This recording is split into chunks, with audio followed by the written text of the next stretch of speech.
Long, long ago, there was a woman who was very sad, for she was not pretty, and her husband did not like to look at her. How she wished that she were beautiful. One day, her husband met another woman who was very pretty. This woman advised him to leave his first wife and marry her instead. So he did, and left his home, leaving his first wife alone. The poor woman cried every day. She wondered what she had done that destiny was meting out such cruel treatment to her. Nothing could bring joy to her. She yearned to hear his husband's footsteps again, but knew that he had left her forever. One day, as she was crying by the well, where she had gone for water, she heard the voice of a woman. She turned around to see a lovely woman standing before her. "Why are you weeping?" asked the lady. "My husband has left me and gone to live with another wife," the poor wife replied.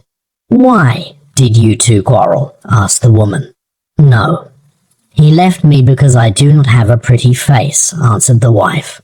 The lovely woman touched the face of the wife with her hands and said, "That is so bad. But go home, dear. Everything will be all right. I must go too."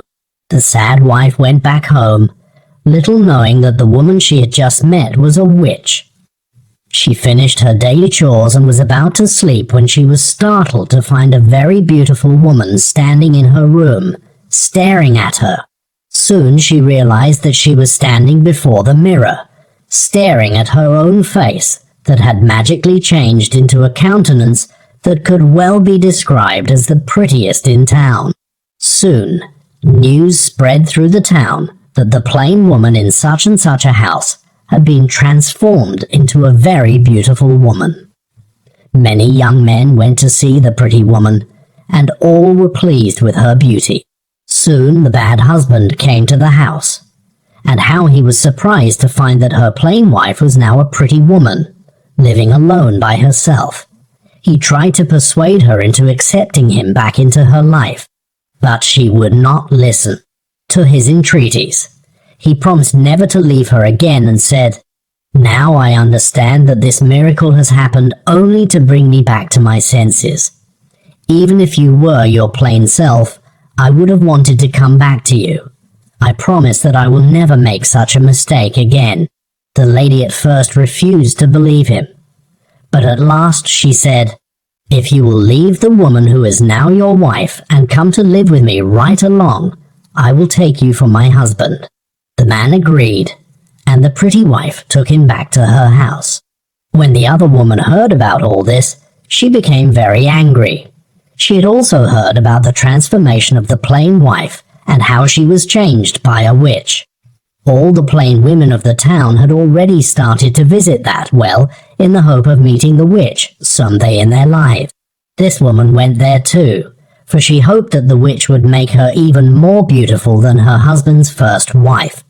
She determined to try what the witch could do for her, and went to get water from the same well. Once she reached there, she kept her pitcher by her side and began to cry loudly, but the witch knew what was in her mind.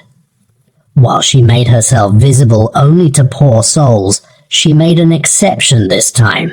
She appeared before the woman and asked, "Why are you weeping, my good woman?" The woman told her that her husband had gone away to live with the pretty woman. As she was speaking, the witch touched her face and said, "Go home, my good woman, and do not weep, for your husband will come very soon to see you." Overjoyed, the woman ran home as fast as she could and shut her door. Then she took a deep breath and looked at her mirror. But what was this? Gone was all her beauty? Was this her own face? Her nose was about 2 feet long, her ears looked like large handkerchiefs, and her eyes were as big as saucers. Frightened, she ran back to her mother, but not even her own mother could recognize her. In fact, whoever saw her became afraid of such a creature. When she understood how ugly she was, she refused to eat, and in a few days she died.